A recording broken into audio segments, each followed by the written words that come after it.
हे सो आज हम देखेंगे ट्रेडिंग का and specially price action trading का one of the most important concept जो कि है सपोर्ट एंड रेजिस्टेंस। अब सपोर्ट एंड रेजिस्टेंस की बात करें उसके पहले हमें एक चीज़ और देखनी होगी कि जो प्राइस मूवमेंट होता है मार्केट्स में उनका रीज़न क्या होता है और उसके पीछे की साइकोलॉजी क्या होती है। अब उसके लिए एक चीज़ हमें बहुत ही क्लियर रखनी होगी कि जो भी मार्केट में कंपनी के शेयर्स हो या कमोडिटी हो या स्क्रिप्ट हो वो एक लिमिटेड क्वांटिटी में है और इसी लिमिटेड क्वांटिटी में अगर बहुत सारे लोग इंटरेस्टेड होते हैं टू बाय तो due to excess of demand हम देखेंगे कि प्राइस ऊपर की तरफ जाता है और वहीं पे अगर बहुत सारे लोग इंटरेस्टेड होंगे टू सेल तो वहाँ पे एक्सेस ऑफ सप्लाई के इससे हम देखेंगे कि जो प्राइस है वो नीचे की तरफ मूव होता है। इससे एक चीज़ तो स्टैब्लिश हो ही गई है कि जो प्राइस का मूवमेंट है वो डिमांड और सप्लाई बेसिस पे होता है। अब इसके पीछे की साइकोलॉजी देखने के लिए हम एक न्यूमेरिकल एग्जांपल की हेल्प लेंगे। तो अज्यूम करते हैं कि एक कंपनी है जिसके सपोज 1000 शेयर मार्केट में अवेलेबल हैं ऑफ से 10 रुपीज़ ईच। अब अगर यहाँ पे बहुत लोग इंटरेस्टेड होते हैं to buy this particular share तो उसकी जो सेलिंग जो बाइंग चालू होगी वो चालू होगी 10 रुपये से। अब 10 रुपये पे थोड़ी सी क्वांटिटी लोगों ने बाय कर ली, लेकिन अब इंटरेस्ट तो लोगों को बहुत है लेकिन क्वांटिटी अब पहले से भी कम है तो लोग थोड़ा सा एक्स्ट्रा अमाउंट देने को भी तैयार होंगे, से 12, थोड़ा सा और लाइक 15। ऐसे ही करते जैसे जैसे क्वांटिटी कम होती जाएगी लेकिन लोगों का अगर इंटरेस्ट अभी भी बना हुआ है तो हम देखेंगे कि प्राइस 10 से 12, 12 से 15, 15 से 20 होते होते होते होते एक अपवर्ड मूव हमें देगा। नाउ से कि प्राइस करेंटली मार्केट में चल रहा है 80 रुपीज़ का, विच मीन्स कि जो बायर्स हैं उन्होंने प्राइस को 10 से 12, 12 से 15, 15 से 20, 20 से ऊपर पुश करते करते धीरे धीरे 80 के आसपास तक पहुंचा दिया है। अब 80 का जो प्राइस का लेवल है यहाँ पे जो इनिशियल बायर्स हैं, मतलब जिन लोगों ने 10 पे, 12 पे, 15 पे, 20 पे, 25 पे, यहाँ पे जिन लोगों ने बाय किया होगा उनकी साइकोलॉजी कुछ इस प्रकार की होगी कि क्योंकि हमें एक काफ़ी अच्छा प्रॉफिट अब मार्केट में दिख रहा है तो क्यों ना इस लेवल पे हम लोग एग्जिट कर जाएं और जो हमारा पूरा प्रॉफिट हुआ है उसको हम रियलाइज़ कर लें। अब अगर 80 के प्राइस पे जो बायर्स थे अब वो सेलर्स में ट्रांसफॉर्म होके 80 पे अपना जो होल्डिंग है उसको सेल करना चालू करेंगे तो होगा ये कि इस प्राइस लेवल पे 80 के प्राइस लेवल पे जहाँ पे एक्चुअली में तो क्वांटिटीज़ कम हो गई हैं क्योंकि जो क्वांटिटीज़ हैं वो तो 10, 12, 15, 20 हर पॉइंट पे कम होते होते होते तक गई है। अब यहाँ पे क्योंकि क्वांटिटीज़ कम हो गई थी एक्चुअली में, लेकिन जो इनिशियल बायर्स थे उन्होंने क्योंकि यहाँ पे सप्लाई करने का डिसीजन लिया है क्योंकि अब वो सेलर्स बन चुके हैं तो वो यहाँ पे सेल करना चालू करेंगे। अब जब वो यहाँ पे सेल करना चालू करेंगे तो उससे होगा ये कि जो सप्लाई था वो कहीं ना कहीं इंक्रीज होगा और जो हमें एक बड़ा सा इंक्लाइन मूव दिखा था प्राइस में अब वो कहीं ना कहीं थोड़ा सा फ्लैटिश होता हुआ हम देखेंगे। क्यों अब फ्लैट इसलिए होगा क्योंकि जो जो शॉर्टेज थी ऑफ सप्लाई अब कहीं ना कहीं वो चीज़ ख़त्म हो रही है और प्राइस जो है वो एक काफ़ी हायर लेवल पे है, प्लस सप्लाई भी इंक्रीज होगी। तो इसके कारण ये होगा कि जो पोटेंशियल और बायर्स को इंटरेस्ट होगा लेने का वो कहीं ना कहीं गिरते प्राइस लेवल के इससे थोड़ा अनइंटरेस्टेड होने लगेंगे। तो इवेंचुअली जो प्राइस का ग्राफ रहेगा वो एक अच्छा इंक्लाइन जो दे रहा था अभी तक वो हल्का सा फ्लैटिश होगा और फ्लैट और धीरे धीरे इस लेवल पे जैसे जैसे सप्लाई इंक्रीज होगी हम देखेंगे कि प्राइस अब यहाँ से हल्का हल्का नीचे की तरफ जाना चालू होगा और हो सकता है कि इवेंचुअली ये दोबारा अपने इनिशियल प्राइस के जोन पे आ जाए। अब इसमें हमें एक चीज़ और ध्यान देना होगा कि जब हम प्राइस लेवल्स की बात करते हैं, लाइक यहाँ पे हमने 10 रुपए की बात करी, यहाँ पे हमने 80 की बात करी, तो इसमें हमेशा एक चीज़ ध्यान जो हमें देना है कि जो बायर्स का और जो सेलर्स का डिसीजन होता है वो कोई भी एक पर्टिकुलर प्राइस पे नहीं होगा। मतलब ऐसा नहीं होगा कि 10 रुपये पर ही सब लोग बाय करने के लिए रेडी होंगे। कुछ लोग ऐसे होंगे जो सपोज 12 पे भी बाय करने को रेडी होंगे, और कुछ लोग ऐसे होंगे जो सपोज 8 रुपये पे भी बाय करने को रेडी होंगे। वहीं अगर सेलर्स में देखें तो बहुत लोग ऐसे होंगे जो सपोज 78 पर भी अपना अपना एग्जिट लेने को तैयार होंगे। वहीं कुछ होंगे जो सपोज 82 का वेट कर रहे होंगे कि प्राइस 82 तक आए तब मैं एग्जिट लूँ। तो इसलिए जो ये लेवल्स होते हैं बाइंग के, जो ये बाइंग के लेवल्स होते हैं और जो सेलिंग के लेवल्स होते हैं, वो हमेशा एक प्राइस का जोन होता है। सपोज 2-4 पॉइंट, या अगर प्राइस बहुत बड़ा है तो 10-12 पॉइंट, लेकिन कुछ पॉइंट्स का एक जोन होता है, वो कोई एक पर्टिकुलर प्राइस पॉइंट नहीं होता। अब अगर इसमें हम साइकोलॉजी के हिसाब से देखें तो पहले जहाँ पे बायर्स ने अपने जोन से, मतलब 10, 10, 12, 8 के जोन से प्राइस को एक बड़ा सा इंक्लाइन मूव दिया था। एक प्राइस पे आने के बाद जहाँ पे बायर्स सेलर में ट्रांसफॉर्म होके एग्जिट करना चालू कर देते हैं, और वहाँ से जो प्राइस का पूरा स्ट्रक्चर था, जो एक काफ़ी इंक्लाइन था, वो कहीं ना कहीं फ्लैटिश होता है और धीरे धीरे डिक्लाइनिंग वाले फॉर्म में आना चालू कर देता है, क्योंकि सप्लाई यहाँ पे अब बढ़ चुकी है। और क्योंकि प्राइस में इतना ड्रास्टिक मूव नहीं है, तो जो न्यू बायर्स आएंगे उनका भी इंटरेस्ट कहीं ना कहीं कम होता है। तो डिमांड पहले ही कम हो चुकी है और सप्लाई एक्सेस होने के कारण प्राइस अब यहाँ से नीचे की तरफ हमें मूव होता हुआ दिखेगा। अब जब प्राइस मूव होते होते दोबारा 10 रुपये के आसपास में अगर आता है, तो चांसेस हैं कि यहाँ पर भी और बायर्स हों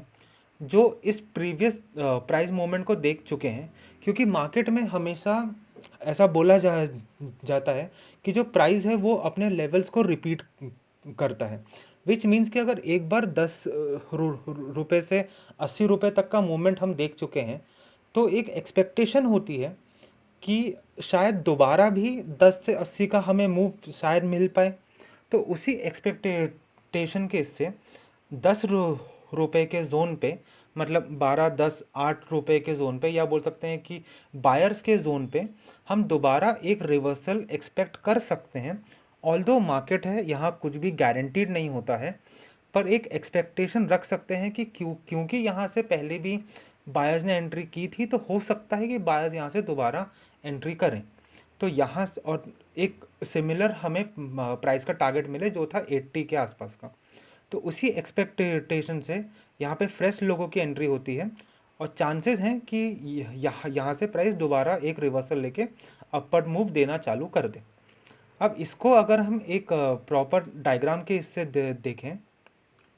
तो इसमें हम ये चीज़ देख सकते हैं कि जो प्राइस था, जो इनिशियली नीचे से ऊपर की तरफ मूव हुआ, एक लेवल आने के बाद यहाँ पे जो इसका पूरा इंक्लाइन था वो कहीं ना कहीं थोड़ा सा फ्लैटिश हुआ। और जहाँ पे फ्लैटिश हुआ उसके बाद सेलर्स जो जो थे उनका पावर एक्सीड हुआ ओवर बायर्स, क्योंकि यहाँ पे जो इनिशियली बायर्स थे वो कहीं ना कहीं ट्रांसफॉर्म हो गए टू सेलर्स, और उन्होंने इवेंचुअली सप्लाई इंक्रीज किया, और प्राइस वहाँ से हमें नीचे गिरता हुआ दिख सकता है कुछ इस तरीके से। तो बोल सकते हैं कि प्राइस पहले एक अच्छे एंगल के इंक्लाइन से इंक्रीज होता है,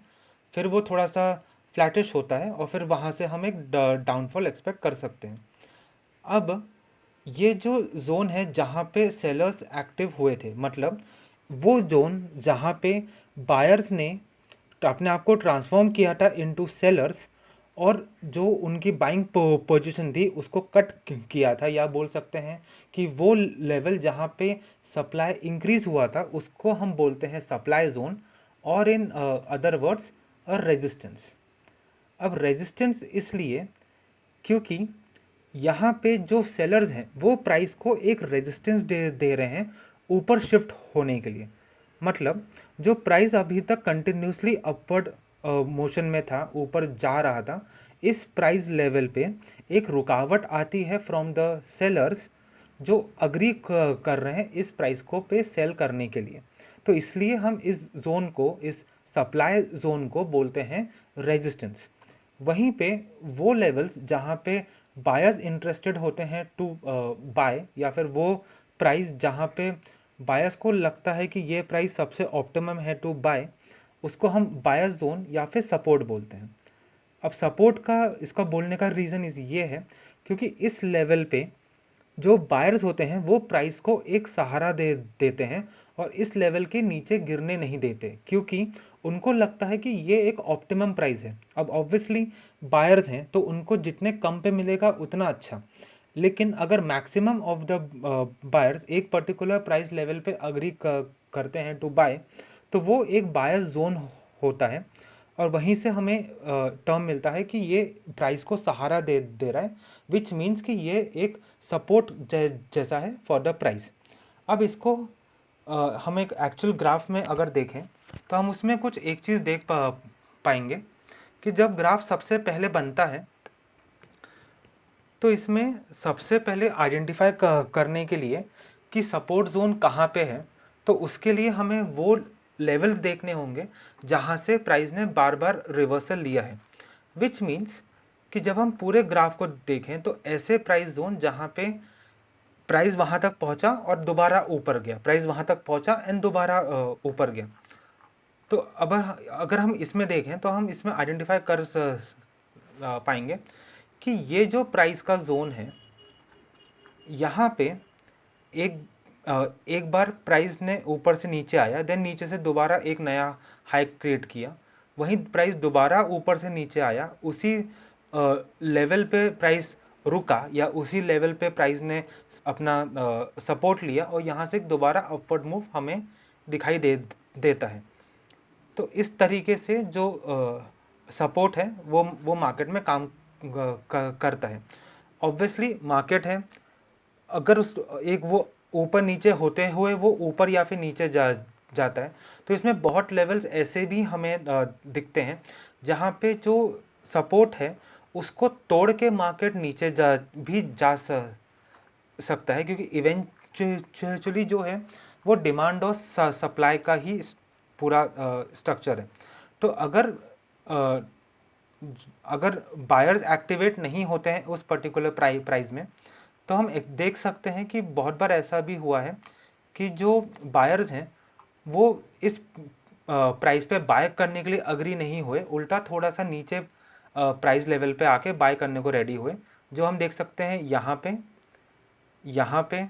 यहाँ पे। तो यहाँ पे भी इन्होंने बहुत बार ब्रेक डाउन दिया है। ब्रेक डाउन का मतलब होता है जिस लेवल पे जो बायर्स होते हैं वो अपने लेवल को तोड़ के एक नीचे वाले लेवल पे जाते हैं, क्योंकि वहाँ पे उन्हें वो लेवल ज़्यादा अप्रोप्रिएट लगता है टू बाय।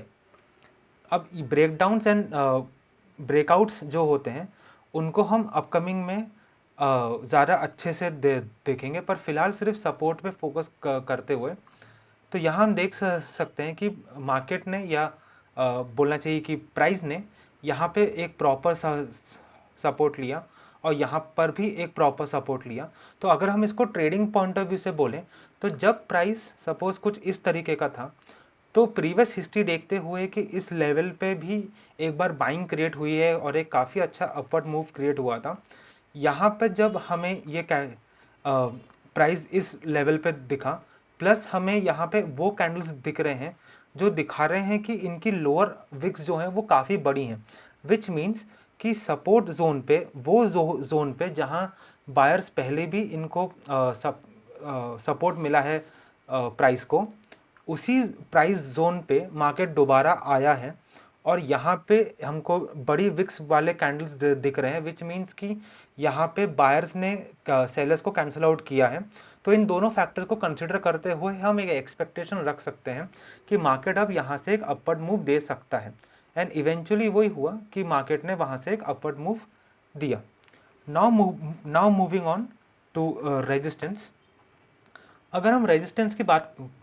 करें तो जिस तरीके से हमने सपोर्ट मार्क किया था उसी तरीके से हम लोग रेजिस्टेंस भी मार्क करेंगे। तो रेजिस्टेंस का मतलब होता है वो प्राइस लेवल जहां से हमें बड़े बड़े डाउनफॉल दिखे हों। तो इसको पहले निकाल देते हैं ताकि एकदम क्लीन रहे और आइडेंटिफाई करने में इजी हो जाए। तो रेजिस्टेंस का वो मतलब होता है कि वो लेवल्स जहाँ पे सेलर्स बार बार एक्टिवेट हुए हैं या सेलर्स अग्री करते हैं उस प्राइस पे बार बार सेल करने के लिए, या वो प्राइस उनको जस्टिफाइड लगता है कि ये ऑप्टिमम है, यहाँ पे हम लोग एग्जिट कर सकते हैं। और वहाँ वो प्राइस का जो लेवल है या जो जोन है वो एक रुकावट हो जाता है प्राइस के लिए, और वहाँ से ऊपर पुश करना बायर्स के लिए थोड़ा सा डिफिकल्ट होता है। तो अगर उस लेवल को हम लोग मार्क करते हैं तो यहाँ पे हम देख सकते हैं कि जो हमने रेजिस्टेंस मार्क किया है वो एक बार, दो बार एंड तीन बार हमें टच होता हुआ दिखा है, विच मीन्स कि जब पहली बार बायर्स ने ऊपर की तरफ पुश किया पूरा, या यहाँ से एक अच्छा खासा अपमूव था, इस लेवल पे आने के बाद सेलर्स को लगा कि अब ये प्राइस ऑप्टिमम है, अब यहाँ पे अगर हम सेलिंग करते हैं तो वो जस्टिफाइड होगा, और वहाँ से सेलिंग स्टार्ट हुई और प्राइस ने एक एक नया लो क्रिएट किया। अब इस लेवल पे आने के बाद प्राइस दोबारा अपमूव दिया, लेकिन अपमूव जो था वो दोबारा रेजिस्टेंस पे ही आके रुका, और यहाँ से दोबारा हम देख सकते हैं कि एक डाउनफॉल हुआ। तो इससे हम एक चीज़ बहुत क्लियरली देख पा रहे हैं कि जो प्राइस का लेवल है जहाँ पे सेलर्स बार बार एक्टिवेट हो रहे हैं, जो प्राइस का जोन एक रेजिस्ट करता है कि यहाँ से प्राइस ऊपर ना जाए, वो मल्टीपल टाइम्स काम किया है। ऑब्वियसली इसने भी होता है कि बहुत बार बायर्स इतने एक्टिव होते हैं, इतने स्ट्रेंथ में होते हैं कि वो सेलर्स को ओवरटेक नहीं करने देते, और इस लेवल को तोड़ के एक अपवर्ड मूव दे देते हैं। उसको बोलते हैं ब्रेकआउट, जिसको हम अपकमिंग वीडियो में बहुत डिटेल में देखेंगे। बट फिलहाल focusing on only on resistance. तो हम इसमें अगर सपोर्ट और रेजिस्टेंस दोनों की बात करें तो दोनों ही अगर हम प्रॉपर तरीके से मार्क करते हैं तो उसमें हम देखेंगे कि जैसे प्राइस सपोर्ट से रेजिस्टेंस, रेजिस्टेंस से सपोर्ट, सपोर्ट से रेजिस्टेंस मूव हुआ है, तो यहाँ पे अगर हम ट्रेडिंग पॉइंट ऑफ व्यू से बात करें तो ट्रेडिंग के हिसाब से यहाँ पे एंट्री लेके यहाँ पे एग्जिट होना, प्लस यहाँ पे एंट्री लेके यहाँ पे एग्जिट होना, वो हमें एक प्रॉपर ट्रेड बनाने में और एक प्रॉपर ट्रेडिंग स्ट्रक्चर सेटअप करने में काफ़ी हेल्प करता है। आई होप कि इस एग्जाम्पल के थ्रू से सपोर्ट एंड रेजिस्टेंस काफ़ी अच्छी तरीके से समझा होगा। एंड अगर आपका कोई भी डाउट है तो आप कमेंट्स में लिख सकते हैं। And thank you for watching.